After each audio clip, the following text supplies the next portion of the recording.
All right, without a doubt, I am so honored to have this next guest on. Our guest is Jeff Harman. He is an astrological and spiritual consultant. I'm not going to read his bio because you're going to find this so interesting. We're going to talk about all kinds of stuff. If you look up astrologist, Jeff will pop up. His website is jeffharman.com. It is such an honor to have him here. So without any further delay, let's get him on the line. Jeff, good evening. Welcome to K-Talk and the Fringe Radio Show. Well, thanks for having me on. Well, it's an honor to have you on, Jeff, and thank you for giving up some time on your holiday weekend. Oh, no problem. No problem. So, Jeff, you have done so many things. I can't even with your. Why don't you tell our listeners all about Jeff Harman? Well, I mean, I don't know where to start. On that note, I would just say that where my past comes from, it's probably I'm most happy about my mother giving me a seed that was planted a long, long time ago. It actually was in the 60s, and then in the 70s, my mother was a specialist in hemodialysis, and she was an RN and then started moving into hemodialysis. And I saw medical astrology sitting around on the table, in the kitchen, so on and so forth, in the 60s, and I was pretty young. I really didn't understand what was going on. But in the 70s, when the girlfriend started coming around, and she was, Jeffrey, that girl is this way, and so on and so on. I'm like, what are you doing? It's like I want to learn this too. And in the late 70s and early 80s, I was very, I think, like many of us are when we're young, kind of cocky and very much into science, and didn't really believe much in the spiritual, even though I was around it a lot, until later, I really started seeing the efficacy of how this stuff works and how modern astrology is very airy-fairy, and the ancient stuff is quite spiritual and profound, and I think it shows us that we're really spiritual beings having a physical experience, and that's a whole other way of looking at it. A lot of people think astrology is predicting the future, and I have to say I don't think it is. I think what it is it's an interactive consciousness. When you look at the ancient stuff of how people are interacting not only with their own personal karmas and energies, but also free will. Right. Exactly. Well, I mean, when you look up astrology, your name always comes up in the list. You've been on many different radio shows. You've talked at MUFON. I mean, you've kind of run the gamut. I mean, you've talked. I shouldn't maybe call it the science or the spiritual side of it, but that's what I was kind of getting at. Is that your name always pops up and nothing but good things to say about it. Oh, that's nice. That's good. I'm glad to hear that. If it wasn't for my wife, I would probably be just working all the time. She's the only one that really promotes me, and I'm really not. I'm kind of a hermit in a cave in a lot of ways. I work between clients, helping people, and which I really find it an honor and joy to do. And secondly, I've got my little film company, which I'm always busy either with scripts or doing something in cinematography or equipment. So it's been a real journey for me, and of course I really enjoy my family, so that's important too. Well, and she was a great guest to have on the show over a month ago. We had such a fun night. When people talk about astrology, let's approach it from a listener standpoint that doesn't know what astrology is. They've heard the term. Why don't you give us your definition of astrology? A lot of people say, well, it's numbers, it's this, it's that. I mean, how do you view astrology? That's a good question. I haven't had many. That's a really good question. I haven't had many people ask me that, and that's a wonderful question to be able to answer. One of the torches I've been trying to carry probably the last 25 years or so, like I said, from the 70s to the 80s, I was really, really just getting familiar with all these different branches. It wasn't until the mid-80s and early 90s I started getting into something called Jyotish astrology, which is from India, and then the ancient corpuses that existed from Egypt, Hellenistic Greece, all the way up through this whole path to the translations into Latin. Firmicus Maternus was an astrologer that was really an interesting point in history. It was right around 400 A.D., right when the Nicene Councils were in. All this stuff in Christianity was melding. And of course, that's, history is telling us that the Nag Hammadi libraries were, there's a lot of interesting stuff that had happened in that whole transition from basically probably 100 AD all the way up into the 400s or 500s. And why I'm going here is because ancient astrology is so different from modern astrology. And everyone today knows their sun sign. Well, if they don't, 90% of the people do. Right. And everyone runs around and says, I am a Libra, a Scorpio, or a Sag, or whatever. And I always cringe when I hear that. And the reason I do is because I don't think anybody is their astrology. And modern astrology has turned into what I call love, light, and cluelessness, because everyone thinks and has been programmed to think they are their sun signs in astrology, and nothing could be further from the truth. The ancient astrology really had it right.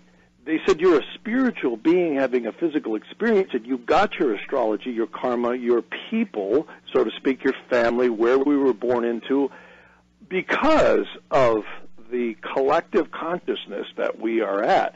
Now that, again, presupposes that there's reincarnation. And that's something I am absolutely, in my own personal opinion, convinced of. A lot of people blame God. Why would I get this? Why would I have these parents? Why would I have this situation or get into this? And I personally don't think God's to blame at all. If you factor in karma and reincarnation, we're to blame for whatever we don't like, and we are also to blame for what we do like. And I think that there's when you look at the ancient astrology and what is it is really the best words are the ones, I'll take them right out of ancient Dravidian India. When I say Dravidian, that's the ancient stuff a few thousand years ago, and that was a phrase coined by one of the professors who said there was a time in India where the Dravidian era, or the Dravidians, was very ancient, before the Aryan infiltration and a lot of other things. And there seems to be some real truth to that, because there was an ancient thread that was quite sacred, and they said that astrology is not you. It's a blueprint of the energy, and almost like a script that you're playing. But as the religions correctly have tried to do, but not so always successful at it, and largely due to individual free will, is that it tried to raise consciousness so that we could escape the human tendencies and traits. That's kind of a complex answer, but I hope that answered it. It's not us, it's the energies. It's the script we're playing. It's like an actor reading a script. Right. Well, something that I've believed in for a long time, if I could just digress a little bit, is, and I think you're coming at it the same way, is that the essence, that the spirit, if you will, the energy, the essence that makes us, makes you, makes Camille, our listeners, is something that has kind of been pre-planned or pre-selected for a long time. I think that, and I've said this so many times, the younger we are, we're definitely more afraid of death, the unknown. The more, people that are open-minded, taking all the religious stuff out of play, the older we get, the more I think we start to realize this. Some people say, well, it's maybe it's getting old, maybe it is being open-minded, or maybe we're starting to learn as humans kind of the set course and the set path for our future. Maybe the future is undefined, and that's when we leave this body and move on to the next step. But it all kind of comes into play. Well, you're right, and that's a good analogy. I would say additionally that when we become what I would like to say self-conscious aware of the energies that are upon us, we react differently.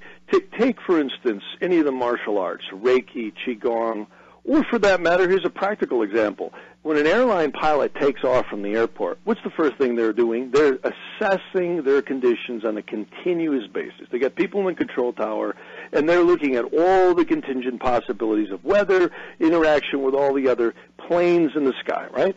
So the more information they have to navigate that flight safely, the more likely they're going to get to the destination and land, and everybody goes on their way. It's the same thing. For some reason, astrology through the ages, and I do implicate Rome and many of the emperors, has been made out to be this evil thing, is the work of the devil.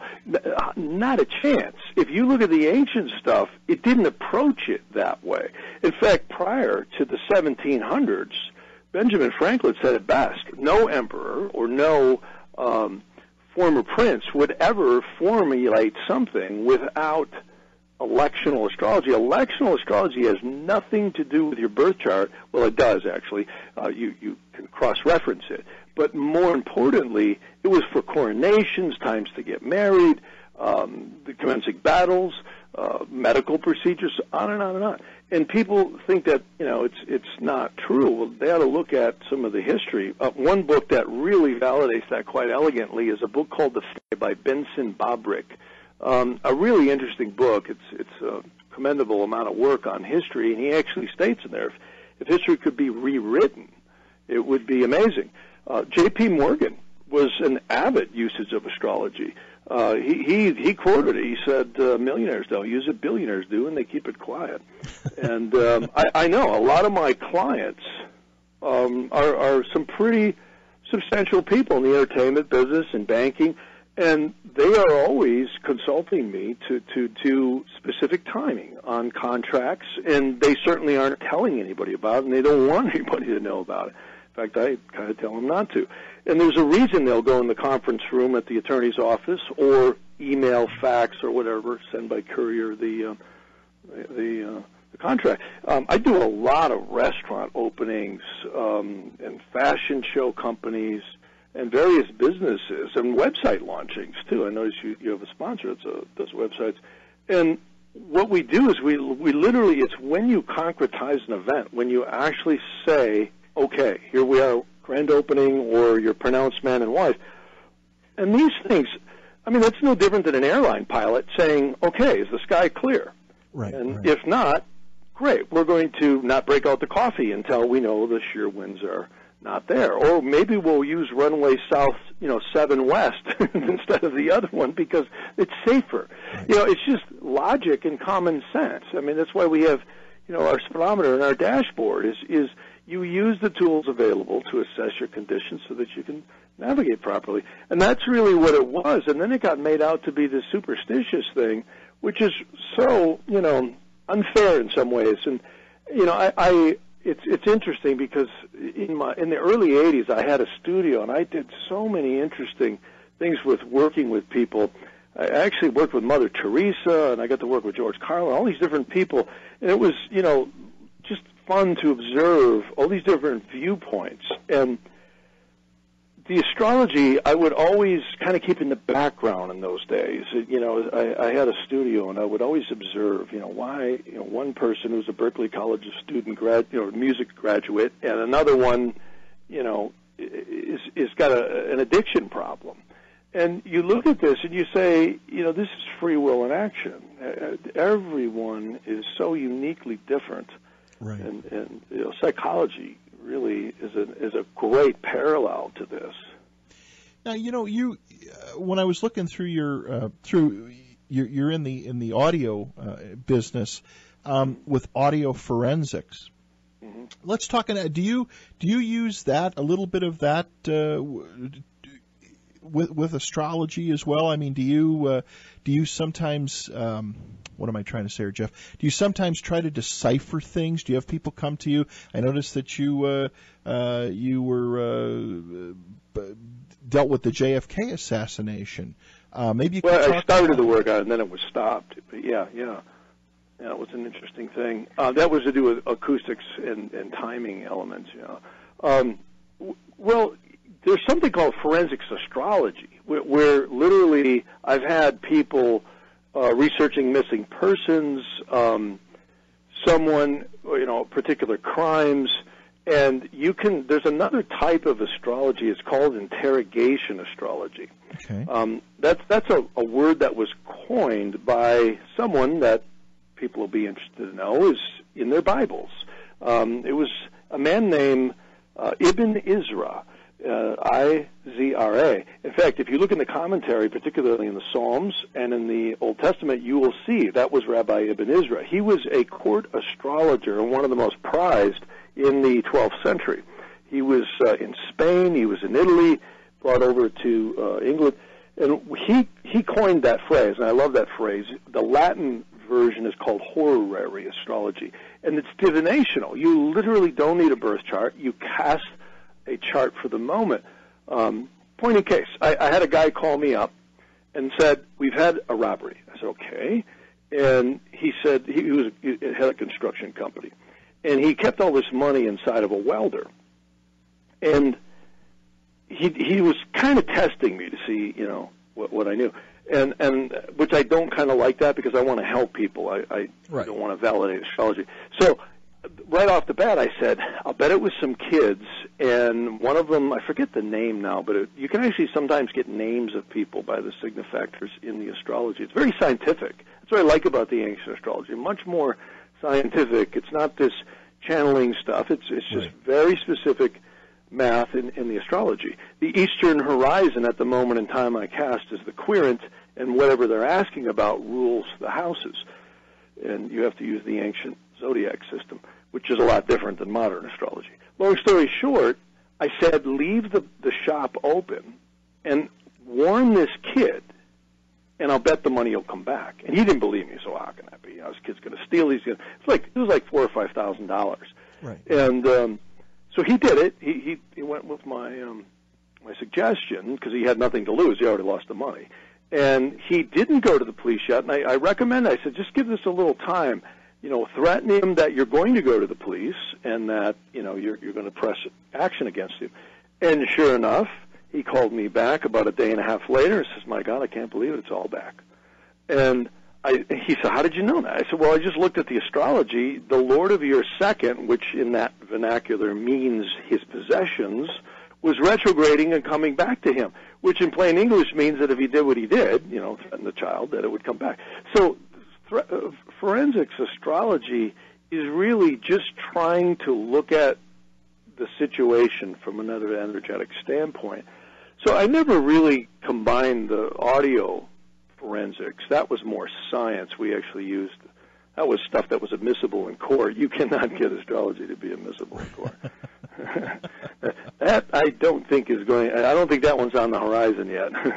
Do you have some people, Jeff, that when you do, when you talk about your with your mainstream work with the audio forensics, when they find out your work with astrology, do you feel that have you ever had a situation where it maybe someone goes, maybe we shouldn't use this guy, or do you feel that it's a positive thing?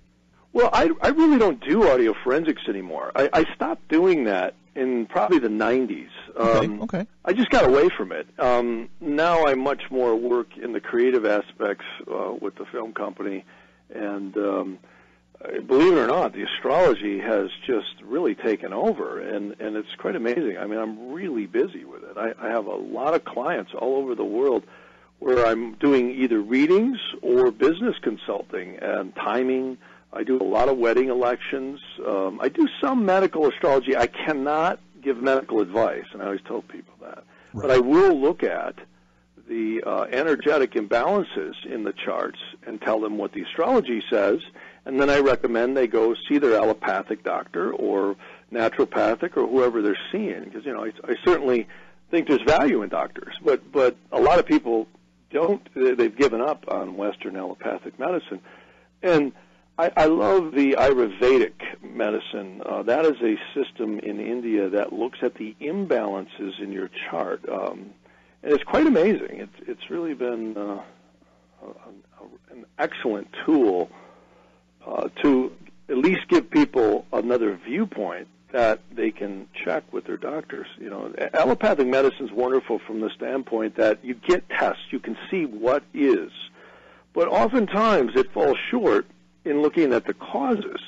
And I don't think Western medicine has arrived completely there yet in the traditional sense of looking at those imbalances. Naturopathic, homeopathic medicine certainly has.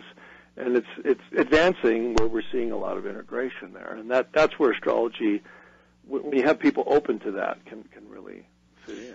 Now, if I could, with the like a business benefit of astrology, yeah, about an opening date or a closing date or how to move forward, when you sit down with clients, and I'm not asking you to give your by any means your business away, but what factors come in, Jeff? Like let's say I want to open a website, okay, right, with an IT business. I'm going to launch a website for whatever it may be, maybe a new brand of shoes or whatever it may be. Sure. What factors do you look at, or how do you go about, if you don't mind me asking? That's how do you question. start the because it's an analysis project, is what it is. Well, it's a timing project too. Okay. The best way to answer that is there's major trigger points of business. Number one is whenever an entity is created, like filing a corporation. That's huge. Or if you're doing it a proprietorship, filing, corporations, LLCs, those are huge. And you can't control when the Secretary of State of any respective state is going to grant it. So, though the Delawares, we've had pretty good luck, where Delaware corporations, these registered agents will go in and file either electronically or at the window at specific times. And that stuff's been going on a long, long time. I could mention some names you'd be very familiar with. We've actually done that with, and I can't mention clients. But that's the triggers, is when most people today are filing online. They're going to LegalZoom or some type of online thing. However, if you have an attorney where you're designing operating agreements with LLCs and what have you, it's when you sign the contract with the attorney, the fee agreement, or if it's not a fee agreement, when you slide a check across the table and say, "Get this done." Okay. I do a lot of stuff like that in legal issues where people will file lawsuits.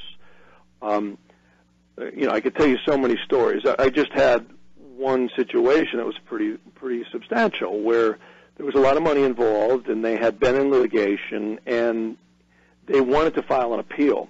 And I said, go file it exactly at this time. And they actually got the attorney to agree to run right into court and file it at that time, which is rare. Usually you have to just hire your attorney at a certain time.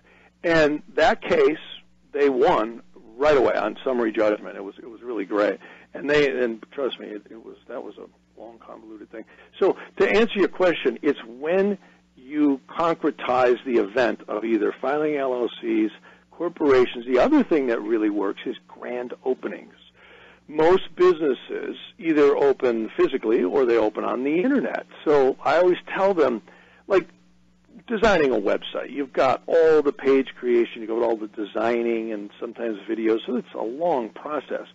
But it's the day you put up the index page, and I always tell people, send out a huge notice to as many people as you can. In other words, the more psychic hit you put on the event, the more the astrology works. Here's a point in case. In New York, I just had a really well-known restaurant close down and then reopen. And they had a lot of problems. And I said, do it right at this time. It was kind of an odd time. It was about 11:45 a.m. And I said, invite media, get as much stuff as you can to go there. And, put balloons, make it a big event. And they did. And it's been cooking ever since. And I could tell you so many stories like that. There was one business in West Hollywood, I'll never forget, it's probably 15 years ago now. I was sitting in this restaurant because I couldn't get a table in the restaurant I liked across the street. It was just packed. And I said to this guy, he came out, he was the only guy working. And I said, your foods are really good. And he says, how come, this guy's got a line around the block. You got 3 flies sitting on the tables. He says, I don't know what's going on. He says, I feel like I'm going to lose it here. He says, I'm borrowing money from my family. I'm $300,000 something in debt. And I said, well, when did you open this place? And he told me, And I happened to have my laptop. I cast a chart right there, and I said, pal, I said, you opened this restaurant when the moon was conjunct Saturn in a nasty house. See, the moon rules the general public. And he said, well, I got to do something. I said, I'll tell you what. I said, I'll help you out here. And I cut him a deal. I said, just give me some lunches. And I said, you got to open this restaurant at this time. And he says, well, I got to do it quick. So the only time I could find was at night. And he went for it. And I said, your business is going to be at night. And I think about a week or two later, I stopped in there. And the place was really cooking. He comes up, he's hugging me, Jeff, And I of course, got free lunch, right? Or free dinner that night. And he ended up selling that place to another individual at a really nice profit. His business was cooking for about a year and a half, 2 years before he sold it. And he just wanted to get out of it. And it was not a good location. And that's the interesting thing. If we all take accounting, when you're walking through a shopping mall or you're in a restaurant, most people are very emotionally affected by whatever it is. Granted, it's not going to replace astrology. Will not make you talented. It will not make you good at what you do. But if you are good at what you do, it's like a green light. It's like the pilot in the plane. If he's got clear skies, or if he knows what skies he's flying in, he's probably going to have a lot better chance than when the runway's blocked by a 747 in front of him. What factors now? Like, if you could talk a little bit to it. So the guy with the restaurant opening, when you pulled up your charts, are there indicators that you look at? I mean, what makes? I guess what I'm asking at from a layman's standpoint is, what's the difference between me opening it today at noon and 3 days from now at noontime? Yeah, again, it's the energies that are in play. It's really geometry and math. Here's a good example. If you open a restaurant in Salt Lake City at a specific time, see, as you move across the globe, east and west, you change longitude, obviously, and the ascending sign that's rising will be different depending on where you do it, even if it's at the same clock time.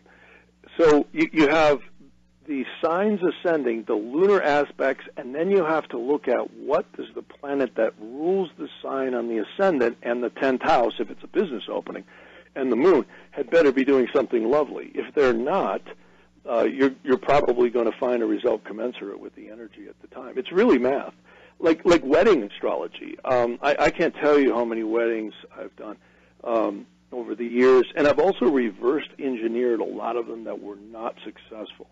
And very convincing stuff.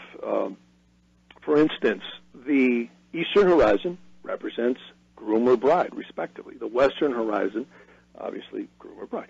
And if those two rulers at the time you're pronounced are not favorably aspected and the moon is not doing something lovely, you're probably going to find there's going to be strain exactly proportional to the strain in the chart, meaning oppositions, aspect of perfect hatred. Squares, adjustments, are always vying for each other.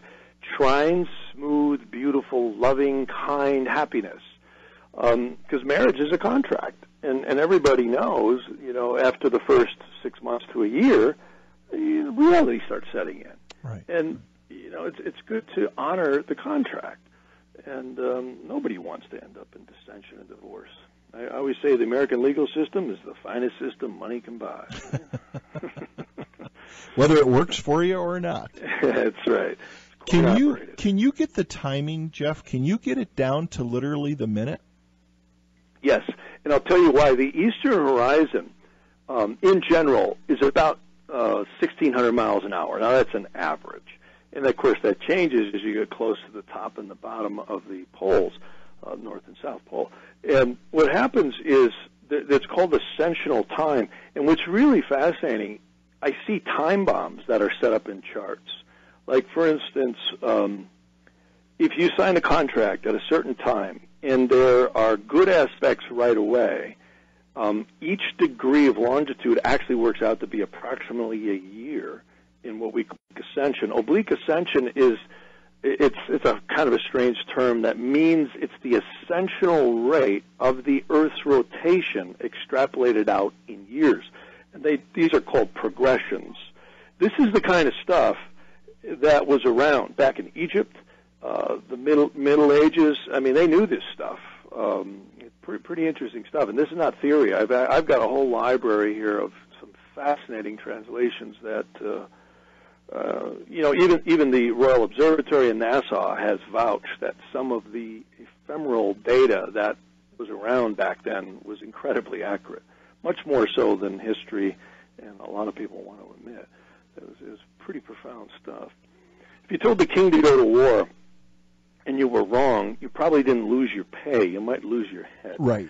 And they were a little more careful, even though there was people who were wrong and there was some methods that were questionable. But in general, the traditional astrology is so different from modern astrology. And bless Linda Goodman's heart, she's now passed away. The sun sign books have some value. I mean, people read them and they go, geez, that is like me. But it's not you. It's like the traits. There's millions of people born every month with the sun in the same sign, and not a single one of them drawing breath is the same. There's a soul in there that's senior to the astrology. Right. And that's what I like about ancient astrology. A couple questions came in for you, Jeff. Yeah. Our friend Red on the other side of the pond sends in, says, can Jeff explain what he means by pure untreated gems when he mentions on his site about Vedic prescription? Right. See, in Jyotish astrology, you don't look at your birth sign. You look at the yogas in the chart, and then there's something called doshas, which are the time lords that you're in. And those are the stones that you want to wear, and certain stones you don't want to wear. So untreated stones, and people don't think, that this has been going on long because of the modern era. There's many places that have been treating stones for the last couple of hundred years. And that's often called purification as kind of a way of hiding it. But what they do is they heat treat the stones in order to pull the color exactly where they want it.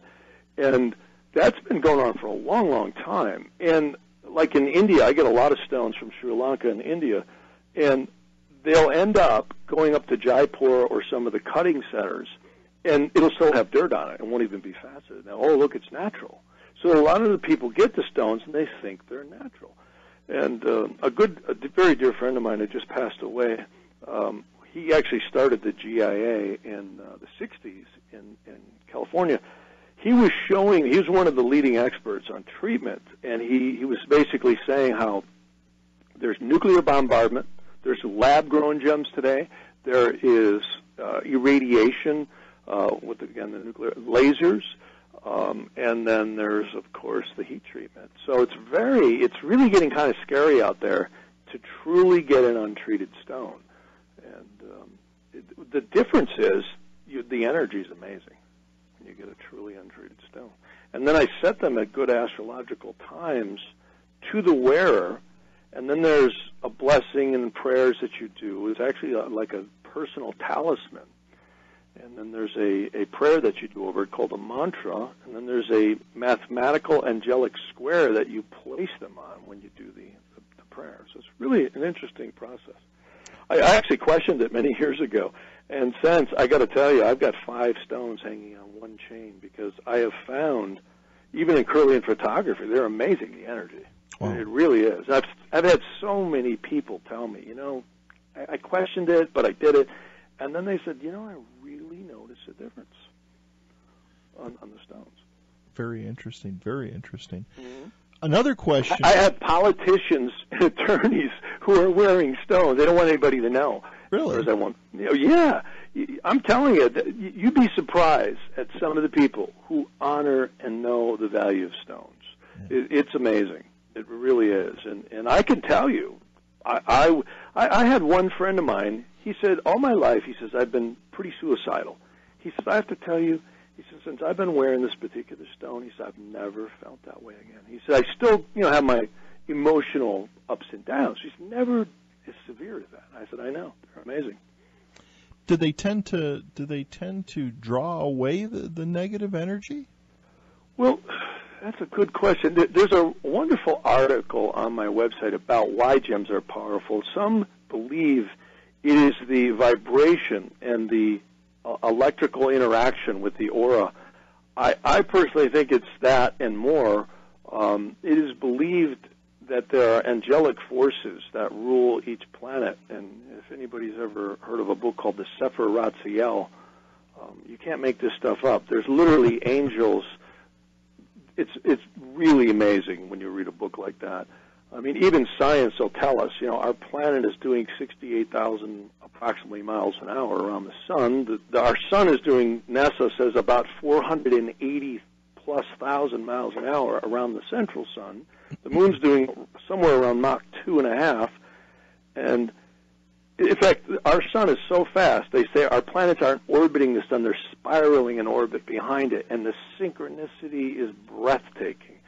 And books like that and some of the ancient Vedantic stuff talk about the angels that move them and how these angels in the various different energies are resonant with certain gemstones. And I think there's truth to that. I really do.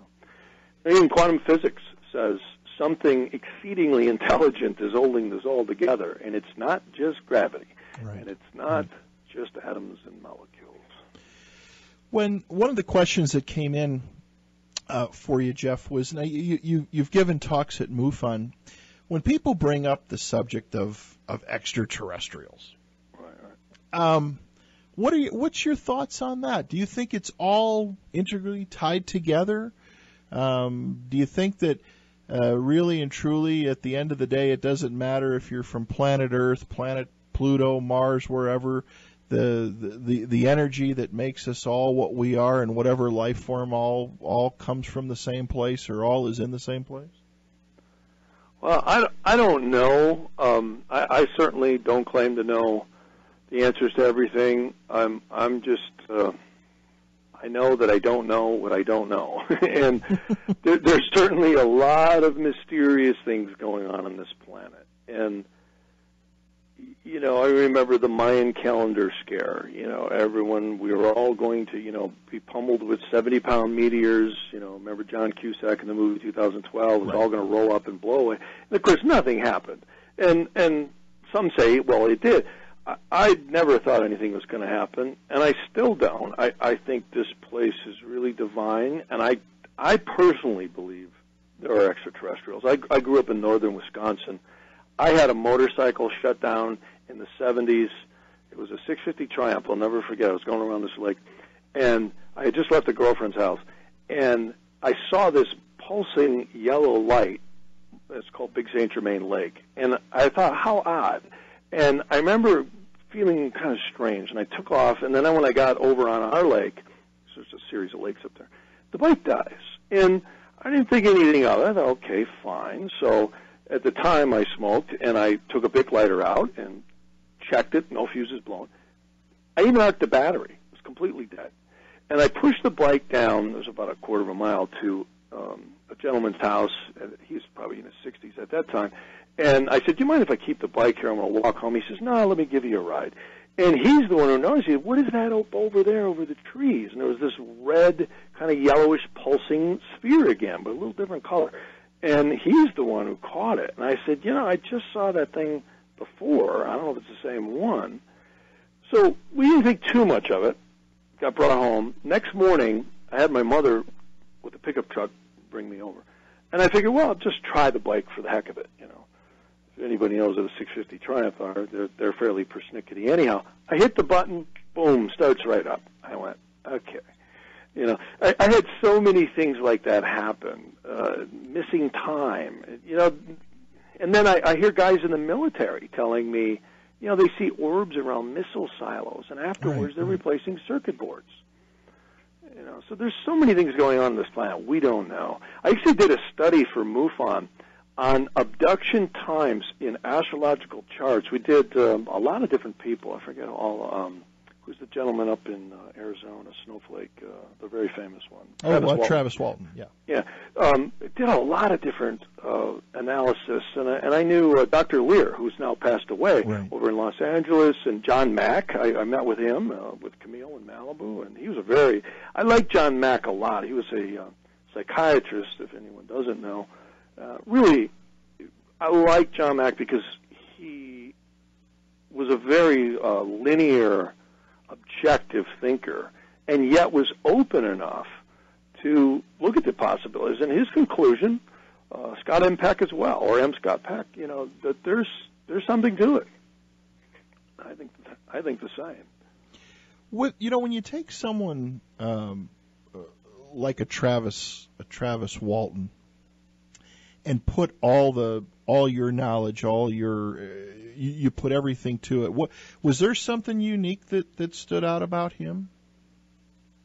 Well, there's something unique that I found that happens to people when they have strange phenomena happen to them from the astrological standpoint. And thanks for the compliment, but I actually don't think anybody knows that much. I humbly say the more I study astrology, it's been almost 40 years now, the more I'm humbled by it. It's just it's exceedingly complex when you start looking at the real stuff. One of the things that I found in the brief study that I did for MUFON, the data was very compelling in that most people who had either psychic, paranormal, or abduction stuff going on, and also possession. I do a lot of spiritual clearing for people of both properties and their auras. I've helped a lot of mothers with their children, including my own wife and my child, where we try and spiritually protect the child or a given individual. And what we found in all of this is generally there are real clear signatures in the transits and progressions to a person's birth chart.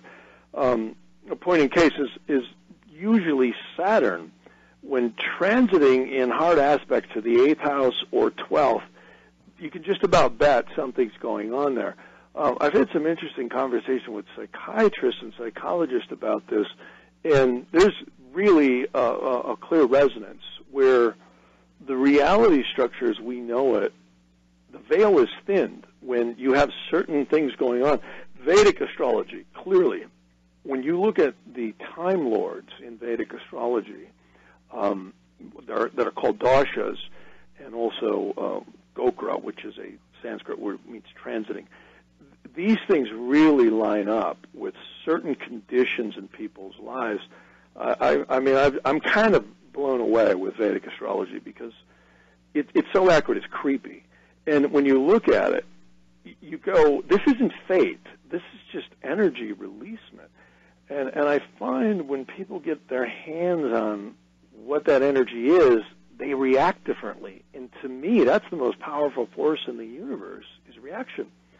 When you can assess something from a different viewpoint, you change the way you react. And that can be the difference between a good outcome and a very challenging one. Right. Very, very interesting. It's mind-blowing, especially if you keep your mind open to it. Again, the work you do is just amazing. We've got a news break coming up, Jeff, in just a little bit. And can we keep you for another go around on the other side? Yeah, sure. Yeah, we're good. If people want to get a hold of you, how can they do that? If people want to talk to you about opening a business or about making a major move in life? JeffHarman.com. Okay. The email is actually Jeff@JeffHarman.com. Camille is my wonderful office person, and she's really I couldn't do this without her.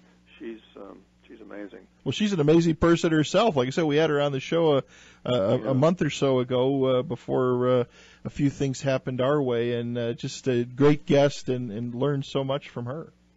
Yeah, you bet. Yeah, well, many blessings to you and your wife. I mean, that's a challenging. It is definitely opened our minds up, and once you get past all of the grieving, you start to see the signs, and they appear right in front of you. You just have to be open-minded about it. And so much has come forward to us already, which we feel blessed. Yeah, maybe we can speak about some of the things on consciousness and things when we come back. Yeah, that's my area that I really love is helping people take the astrology and put it into plain English. Like, what does this mean to me? Like location astrology is just astounding. Sure, would love to.